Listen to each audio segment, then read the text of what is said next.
Hello students, in this video of class 11th Business Studies, we will discuss chapter 1st Nature and Purpose of Business, Rise of Intermediaries, Transport, Trading Communities, Merchant Corporations and Major Trade Centers.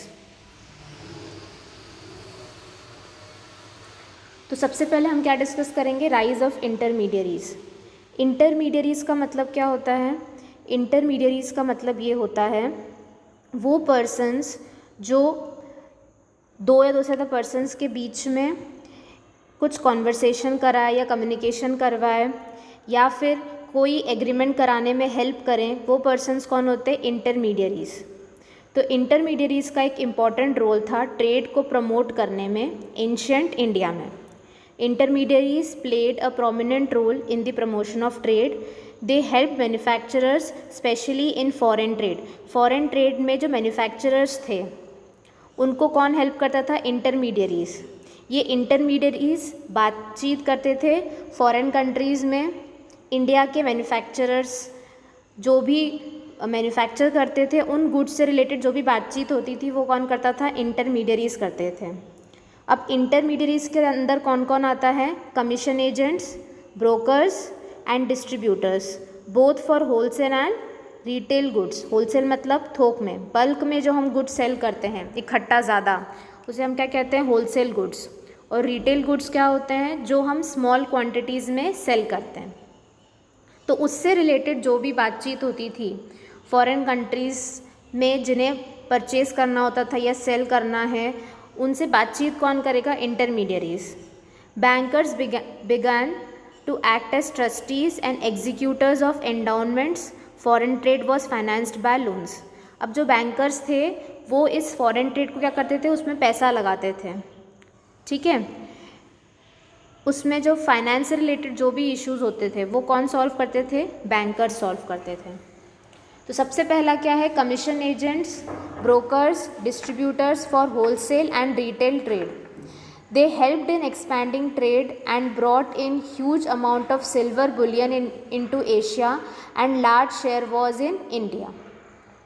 तो ये जो commission agents थे, brokers थे, distributors थे, जो wholesale और retail trade करते थे, उन्होंने मदद करी ट्रेड को, जो व्यापार था हमारा इंडिया का, जो व्यापार था दूसरी कंट्रीज़ के साथ, उसको बढ़ाने में मदद करी। और बहुत ज़्यादा सिल्वर बुलियन एशिया में ये इंटरमीडियरीज़ ही लेकर आए, ठीक है। तो इंटरमीडियरीज़ के अंदर सबसे पहला कौन से हैं? Commission agents, brokers, distribution for wholesale and retail trade. ये मैं आपको कौन सी बुक से पढ़ा रही हूँ? वी.के. ओरी, पूनम गांधी की जो बिज़नेस स्टडीज़ की बुक है उससे पढ़ा रही हूँ। उसमें पेज नंबर 13 पर दे रखा है, तो वही पॉइंट्स मैं एक्सप्लेन कर रही हूँ। अगर आप अपनी बुक को ओपन करके रखेंगे तो आप पूरा रिलेट कर पाएंगे। सेकेंड पॉइंट क्या है? द इंस्टीट्यूशंस ऑफ जगत सेठ्स। ये जो जगत सेठ थे, जो बड़े बड़े सेठ थे, उन्होंने भी एक इम्पॉर्टेंट रोल प्ले करा, ठीक है। इन्होंने एक इम्पॉर्टेंट रोल प्ले करा था मुग़ल पीरियड के टाइम पर भी, और जब ईस्ट इंडिया कंपनी थी इंडिया में, ईस्ट इंडिया कंपनी जब इंडिया में थी तब इन जगत सेठ्स ने एक इम्पॉर्टेंट रोल प्ले करा। ये भी इंटरमीडियरीज़ की तरह काम करते थे। Bankers began to act as executors and trustee. Trustee का मतलब क्या होता है? जो पैसे का ध्यान रखता है, जो किसी चीज़ का ध्यान रखता है उसे हम क्या कहते हैं? ट्रस्टी। वो उसका यूज़ नहीं करेगा, बस उसका ध्यान रखेगा, ठीक है। एग्जीक्यूटर और ट्रस्टी का मतलब क्या होता है? जो पैसे का, मनी का या प्रॉपर्टी का ध्यान रखते हैं उन्हें क्या बोलते हैं? एग्जीक्यूटर्स या ट्रस्टी। अब ये जो इंस्टीट्यूशंस ऑफ जगत सेठ्स थे ये बहुत ज़्यादा इंटरेस्ट रेट चार्ज करते थे फॉरेन ट्रेड के लिए। फॉरेन कंट्रीज़ में जो ट्रेड होता था वहाँ पर ज़्यादा इंटरेस्ट रेट चार्ज करते थे। थर्ड पॉइंट जो है वो है the emergence of credit transactions. Credit transaction का मतलब क्या होता है? उधार में जो चीज़ें चल रही, उधार में जो ट्रांजेक्शन हो रहे हैं। और अवेलेबिलिटी ऑफ लोन्स। लोन मतलब उधार पे जो पैसा मिलता था। और कमर्शियल एक्टिविटीज़ को बढ़ाने के लिए जो उधार के ट्रांजैक्शंस हो रहे हैं और जो लोन की ज़रूरत है वो कौन पूरी कर रहे हैं? ये इंटरमीडियरीज़ ही लोन की ज़रूरत को भी क्या कर रहे हैं? पूरा कर रहे हैं। India enjoyed a favourable balance of trade. Balance of trade का मतलब क्या होता है? कोई भी कंट्री होती है वो दूसरी कंट्री से या तो गुड्स खरीदती है, गुड्स खरीदना मतलब इम्पोर्ट, या फिर गुड्स बेचती है, गुड्स बेचना मतलब एक्सपोर्ट, तो इसका एक स्टेटमेंट बनता है जिसे हम क्या कहते हैं, बैलेंस ऑफ ट्रेड, जिसके अंदर गुड्स का खरीदना भी है, गुड्स का बेचना भी है। Good balance of trade favourable कब होगा, जब गुड्स का बेचना ज़्यादा है और ख़रीदना कम है। तो उस टाइम पर हम क्या कर रहे थे, ज़्यादा गुड्स एक्सपोर्ट कर रहे थे दूसरी कंट्रीज़ को, फॉरेन कंट्रीज़ को हम एक्सपोर्ट ज़्यादा कर रहे थे, इसलिए उस टाइम पर हमारा बैलेंस ऑफ ट्रेड क्या है, फेवरेबल है। हमारा एक्सपोर्ट हमेशा इंपोर्ट से ज़्यादा होता है ना, किसी भी कंट्री के लिए अच्छी बात होती है कि उस कंट्री का एक्सपोर्ट ज़्यादा है उसके इंपोर्ट से। ठीक है, फोर्थ पॉइंट क्या है, इंडिजिनस बैंकिंग। अब ये जो इंडिजिनस का मतलब होता है इंडिया के अंदर के, उस कंट्री के अंदर का जो बैंकिंग सिस्टम है, इंडिया के अंदर का बैंकिंग सिस्टम था वो भी एक इंटरमीडियरी की तरह काम कर रहा था। ठीक है, जो इंडिया के अंदर का बैंकिंग सिस्टम था वो मैन्युफैक्चरर्स को, ट्रेडर्स को और मर्चेंट्स को क्या देता था, कैपिटल प्रोवाइड करता था, पैसा देता था, जिससे अपनी मैन्युफैक्चरिंग को वो आगे और बढ़ा सके, एक्सपैंड कर सके, ग्रो कर सके, ट्रेडर्स भी और ज़्यादा ट्रेडिंग कर सके, मर्चेंट्स अपने बिजनेस को आगे बढ़ा सके। ठीक है, फिर फिफ्थ पॉइंट क्या है, later on commercial industrial banks also provided both short term and long term loans to traders. Traders को लोन प्रोवाइड करा, किसने, कमर्शियल और इंडस्ट्रियल बैंक्स भी है जिन्होंने ट्रेडर्स को क्या करा, लोन प्रोवाइड करा और इंटरमीडियरी की तरह काम करा। तो इंटरमीडियरीज के अंदर क्या क्या आए, सबसे पहला आया commission agents, brokers, distributors for wholesale and retail. इन्होंने मदद करी हमारे ट्रेड को आगे बढ़ाने में, इन्होंने मदद करी फॉरेन कंट्रीज से हमारे ट्रेड को और आगे इम्प्रूव करने में। फिर आपके क्या था, इंस्टीट्यूशन ऑफ जगत सेट्स। ठीक है, फिर क्रेडिट ट्रांजैक्शंस और loan enhancement. Fourth point indigenous banking. Fifth point commercial industrial banks. Okay, तो ये क्या थे, हमारे इंटरमीडिएरीज थे जिससे हमारा ट्रेड जो है इंडिया का वो क्या है, बढ़ा है। अब नेक्स्ट जो है हम डिस्कस करेंगे वो है ट्रांसपोर्ट। अब एंशिएंट इंडिया के टाइम पर लैंड और वाटर ट्रांसपोर्ट क्या था, पॉपुलर था। लैंड और वाटर ट्रांसपोर्ट पॉपुलर था। अब जो वाटर ट्रांसपोर्ट है, सी के थ्रू जो ट्रांसपोर्ट है उसे मैरीटाइम ट्रांसपोर्ट भी हम कहते हैं। तो transport by land and sea was popular in the ancient times. Roads as a means of communication had assumed key importance in the entire process of growth. मतलब उस टाइम पर रोड्स को हमने यूज़ करा था, ठीक है, ट्रेड करने के लिए, ग्रोथ करने के लिए रोड्स को यूज़ किया जा रहा था। ठीक है, तो ये जो रोड्स था वो किसके अंदर आ रहा था, लैंड ट्रांसपोर्ट के अंदर आ रहा है। ठीक है, और जो नदर्न रोडवेज रूट था वो बंगाल से लेके तक्षशिला तक था। जो नदन था, नॉर्थ साइड में जो रोडवेज था, हमारे इंडिया के नॉर्थ में जो रोडवेज है वो कहाँ से कहाँ तक थे, बंगाल से तक्षशिला तक। और कुछ जो ट्रेड रूट्स थे, कुछ रोड्स थे वो साउथ में भी थे, ईस्ट से वेस्ट में स्प्रेड कर रहे थे। और जो ट्रेड रूट्स थे वो बहुत वाइड थे और उनकी स्पीड भी ठीक थी और सेफ्टी भी थी। ऐसा था हमारा लैंड ट्रांसपोर्ट। ओके, फिर हमारा आता है वाटर ट्रांसपोर्ट, जिसे हम क्या कहते हैं, मैरीटाइम ट्रेड भी कहते हैं। वो एक अनदर इम्पॉर्टेंट वे है ग्लोबल ट्रेड का। ठीक है, एक कंट्री से दूसरी कंट्री में। जो मालाबार कोस्ट है जिसमें मुजिरिस सिचुएटेड है, उसकी एक बहुत लंबी हिस्ट्री इंटरनेशनल ट्रेड की। मतलब जो मालाबार कोस्ट था वहाँ से बहुत सारा इंटरनेशनल ट्रेड हुआ है हमारा इंडिया का। ठीक है, अब पेपर जो है, पेपर का मतलब क्या होता है, काली मिर्च। ठीक है, और उसे हम क्या कहते थे उस टाइम पर, ब्लैक गोल्ड कहते थे। वो इस रूट के थ्रू ट्रेड होता था। कौन से रूट के थ्रू, मालाबार कोस्ट जो है, मालाबार कोस्ट के थ्रू जो होता था, किसका ट्रेड होता था, काली मिर्ची का, पेपर का ट्रेड होता था। और ये जो काली मिर्ची है उसे हम क्या कहते थे उस टाइम पर, ब्लैक गोल्ड। ठीक है, it was in the search of an alternative route to India for spices. मतलब हमारा जो इंडिया था वो स्पाइसेस के लिए बहुत फेमस था। मतलब दूसरी कंट्रीज से लोग इंडिया में मसाले खरीदने के लिए आते थे, स्पाइसेस खरीदने के लिए आते थे। तो जो कोलंबस थे उन्हें कोई दूसरा रास्ता, छोटा रास्ता ढूंढना था इंडिया तक आने का। उसकी खोज करनी थी, एक छोटा रास्ता जिसके थ्रू इंडिया आए और स्पाइसेस वो खरीद सकें। तो उस छोटे रास्ते की खोज में इंडिया जो कोलंबस था उसे उन्हें क्या मिला था, अमेरिका मिला था। अमेरिका की डिस्कवरी ऐसे हुई है, अमेरिका की डिस्कवरी कैसे हुई, इंडिया में जो कोलंबस थे वो स्पाइसेस यानी मसालों की खोज के लिए आए, तो उन्हें एक नया रास्ता मिला और उस नए रास्ते में मतलब नए रास्ते की डिस्कवरी के थ्रू उन्हें क्या डिस्कवर करा, अमेरिका डिस्कवर करा। ओके, अब जो कैलिकट कोस्ट था वो इतना पॉपुलर था कि जो चाइनीज शिप थी, जो चाइना के लोग थे वो भी यहाँ पर आती थी, ठीक है, यहाँ पर आइटम्स खरीदने के लिए आती थी। और उस टाइम पर वहाँ पर फेमस क्या था, pepper, diamonds, pearls and cotton from India. Calicut coast was so popular that it was even visited by Chinese ships to acquire essential items from Middle East as well as pepper, diamonds, pearls, cotton from India. On Coromandel coast Pulicat was a major port. Coromandel coast में क्या था, पुलिकेट एक major port था। Textile was the major export from Pulicat to South East Asia. Pulicat से जो textile था उसका major क्या होता था, एक्सपोर्ट होता था साउथ ईस्ट एशिया में।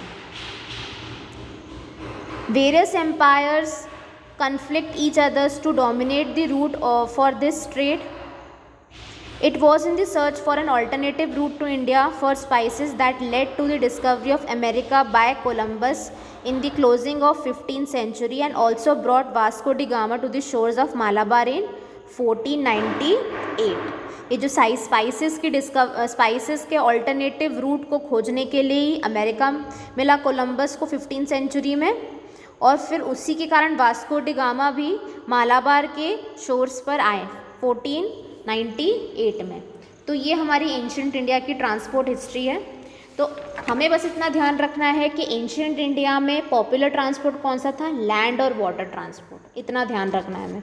लैंड और वाटर ट्रांसपोर्ट एक पॉपुलर ट्रांसपोर्ट था, ठीक है। स्पाइसेस का ट्रेड बहुत ज़्यादा होता था, और पेपर को क्या कहते थे हम, ब्लैक गोल्ड कहते थे, ठीक है। और इन स्पाइसेस की डिस्कवरी के कारण, स्पाइसेस के ऑल्टरनेटिव रूट को फाइंड आउट करने के कारण ही कोलंबस ने अमेरिका को डिस्कवर किया। ओके, अब हम नेक्स्ट डिस्कस करेंगे ट्रेडिंग कम्युनिटीज़। ट्रेडिंग कम्युनिटीज़ का मतलब क्या है, अब जो अलग अलग कंट्रीज़ थी वहाँ पर अलग अलग कम्युनिटीज़ थी जो ट्रेड को डोमिनेट कर रही थी। In different parts of countries different communities dominated trade. जो ट्रेडिंग कम्युनिटीज़ थी, ठीक है, different parts of the countries में अलग अलग तरह की ट्रेडिंग कम्युनिटीज़ बन रही थी, ठीक है। तो इंडिया में जो नर्दर्न रीजन था, ठीक है, नर्दर्न साइड में पंजाबी और मुल्तानी मर्चेंट्स थे जो बिज़नेस को हैंडल कर रहे थे। वेस्ट साइड में महाजन्स थे जो ट्रेड को मैनेज कर रहे थे। साउथ में चितियर्स थे जो इम्पोर्टेंट ट्रेडर्स थे। गुजरात स्टेट में, राजस्थान में बाहात्स मैनेज कर रहे थे ट्रेड को। अर्बन सेंटर्स में mahajan communities represent their chief called nagar seth. Urban मतलब सिटी एरियाज़ में, बड़ी बड़ी जो सिटी जैसी अर्बन सेंटर्स थे वहाँ पर महाजन कम्युनिटीज़ थी जहाँ पर चीफ थे जिन्हें क्या कहते हैं, nagar seth. Other groups active in urban areas were, जो दूसरे ग्रुप्स जो एक्टिव थे अर्बन एरियाज़ में वो कौन से थे, hakim, vaid, vakil, lawyer, pandit and mullahs, teachers, painters, musicians और कैलीग्राफर्स एक्सेट्रा। ये आपकी बुक में पेज नंबर 14 पर दे रखा है। तो ये ट्रेडिंग कम्युनिटीज़ हैं। अगर आपकी बुक में नहीं है तो भी मैं आपको बता देती हूँ। ट्रेडिंग कम्युनिटीज़ का मतलब इंडिया में अलग अलग पार्ट में अलग अलग कम्युनिटी बन रही थी। कम्युनिटी का मतलब ग्रुप ऑफ पीपल जो ट्रेड कर रहे थे। नॉर्थ साइड में कौन ट्रेड कर रहा था, पंजाबी और मुल्तानी मर्चेंट्स। वेस्ट साइड में कौन कर रहा था, महाजन्स कर रहे थे ट्रेड। साउथ में चितियर्स कर रहे थे ट्रेड। गुजरात, राजस्थान में बहत्स ट्रेड कर रहे थे। अर्बन सेंटर्स में महाजन कम्युनिटीज़ थी जिनका जो हेड है, चीफ है, उसे हम क्या कहते हैं, नगर सेठ कहते हैं। ठीक है। और दूसरे ग्रुप्स भी एक्टिव थे, जैसे हकीम, वैद्य जिन्हें फिजिशियंस कहते हैं, वकील, लॉयर, पंडित, मुल्लाज, टीचर्स, पेंटर्स, म्यूजिशियंस, कैलीग्राफर्स, ये सब ट्रेडिंग कम्युनिटीज़ थी। अब नेक्स्ट टॉपिक क्या है, मर्चेंट कॉरपोरेशंस। जो भी ट्रेडर्स थे उनके इंटरेस्ट को, उनके हितों को प्रोटेक्ट करने के लिए क्या बनाई गई, मर्चेंट कॉरपोरेशंस। जो भी लोग ट्रेड कर रहे हैं उनके साथ कुछ गलत ना हो, कुछ रूल्स एंड रेगुलेशंस, उसको फॉर्म करने के लिए क्या बनाया गया, merchant corporations. To protect the interest of traders some corporations were formed. They formed their own rules and regulations of membership, code of conduct, which even kings were supposed to accept and respect. अभी जो merchant corporations मतलब वो group of traders जिन्होंने कुछ rules and regulations बनाए हैं, उसे Kings भी नहीं ब्रेक कर सकते थे। ठीक है, तो ये फर्स्ट पॉइंट। सेकेंड पॉइंट क्या है, ट्रेडर्स हैड टू पे octroi duties on imported goods. दूसरी कंट्रीज से हम जो गुड्स इम्पोर्ट कर रहे हैं या एक स्टेट से दूसरे स्टेट में हम गुड्स इंपोर्ट कर रहे हैं, तो आपको उस टाइम पर क्या पे करना पड़ता था, ऑक्ट्रॉय ड्यूटी। ऑक्ट्रॉय ड्यूटी क्या है, एक टैक्स का नाम है। ठीक है, trade and industry taxes were also major source of revenue. मतलब उस टाइम पर पैसा कलेक्ट करने का साधन गवर्नमेंट के लिए क्या था, ट्रेड और इंडस्ट्री पे जो टैक्स लगाए जाते थे वो।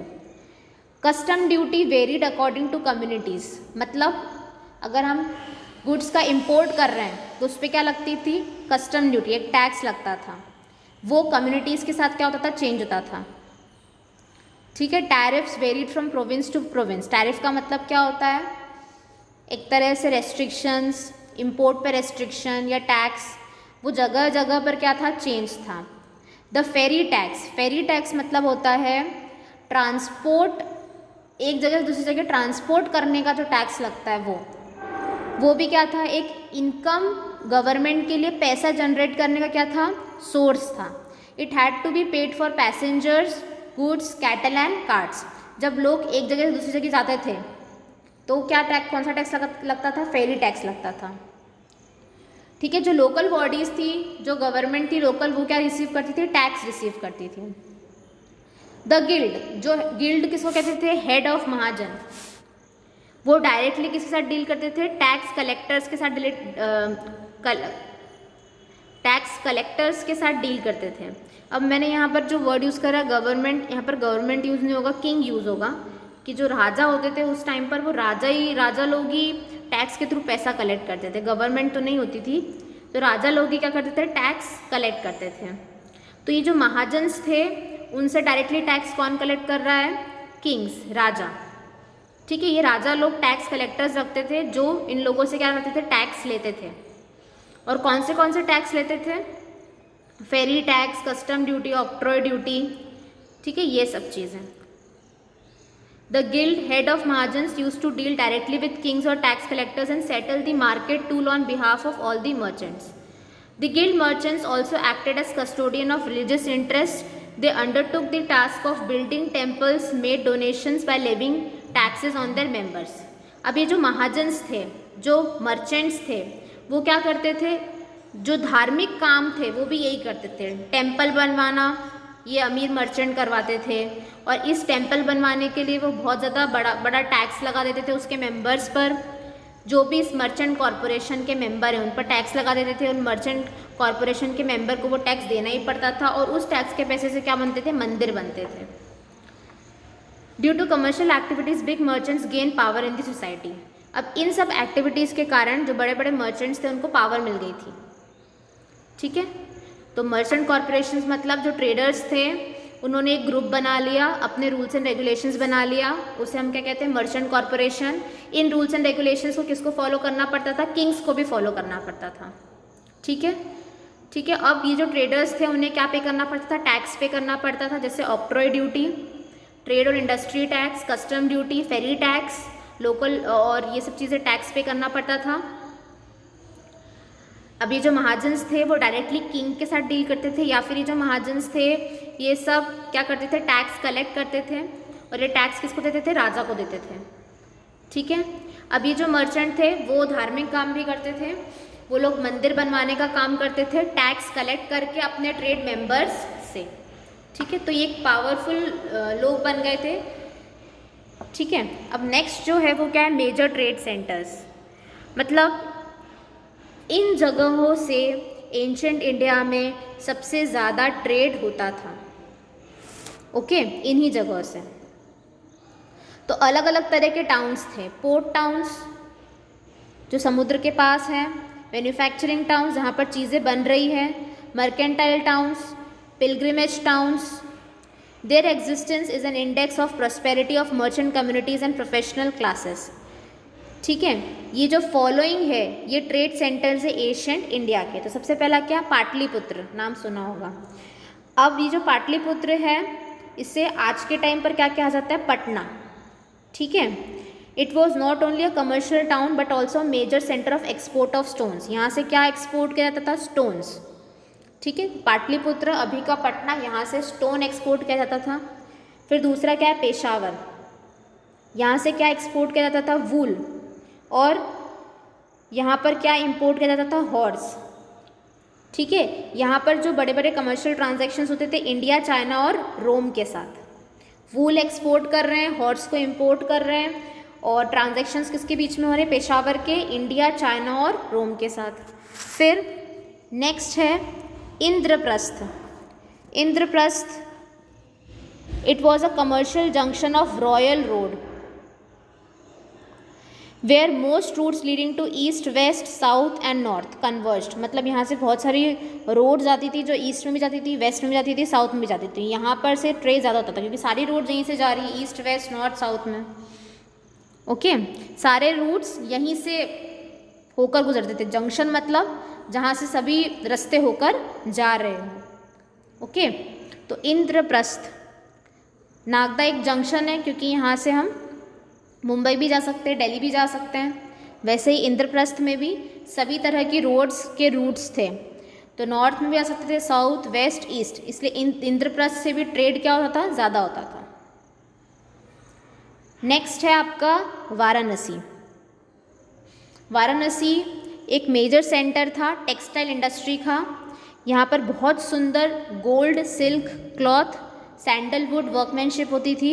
It had link with Takshashila and Bharuch. इसके लिंक किससे थे, तक्षशिला और भरूच से। भरूच कहाँ है, गुजरात में। सूरत, सूरत किस लिए फेमस था, गोल्ड बॉर्डर, जरी के लिए फेमस था।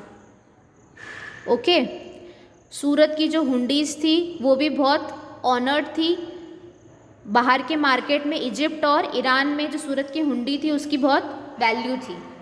ओके, तो सूरत में किस चीज़ का ट्रेड हो रहा है, सूरत में ट्रेड हो रहा है आपका गोल्ड बॉर्डर। अब नेक्स्ट क्या है, Kanchi. Kanchi, here Chinese use to come in foreign ships to purchase pearls, glass and raw stones and in return they sold gold and silk. Kanchi में कौन आते थे, चाइनीज़ लोग आते थे और वो क्या खरीदते थे, पर्ल्स, ग्लास और रेयर स्टोन्स, और उसकी जगह क्या देते थे, गोल्ड और सिल्क देते थे। कांची को आज हम क्या कहते हैं, कांचीपुरम। क्या कहते हैं, कांचीपुरम। नेक्स्ट है कावेरी पट्टा। अब कावेरी पट्टा को आज हम क्या कहते हैं, कावेरी पट्टनम।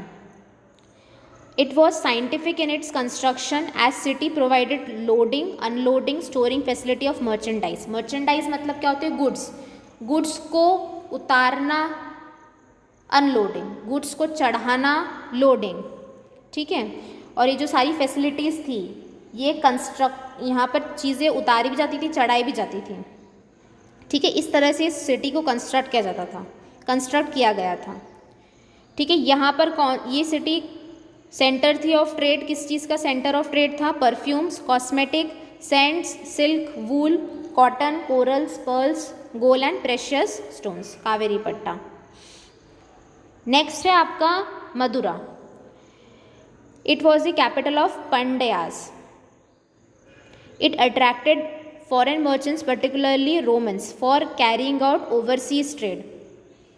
ठीक है, ओवरसीज मतलब समुद्र के पार जो ट्रेड कर रहे रोमन्स, उसका ये ट्रेड सेंटर था मदुरा।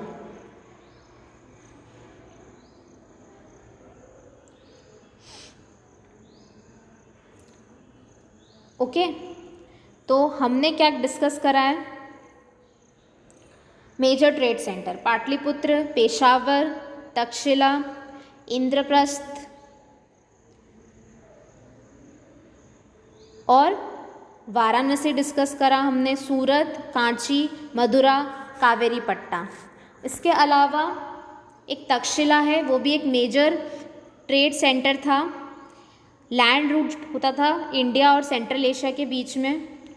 जो भी फाइनेंशियल और कमर्शियल बैंक्स थे वो कहाँ थे? तक्षशिला में थे। तक्षशिला क्या था? बुद्धिस्ट सेंटर ऑफ लर्निंग था, और तक्षशिला यूनिवर्सिटी भी तक्षशिला में ही फेमस हुई है। अब मिथिला में क्या थी? ट्रेडिंग कॉलोनीज थी साउथ चाइना की, ठीक है, स्पेशली युआन की। उज्जैन के बारे में सभी जानते हैं।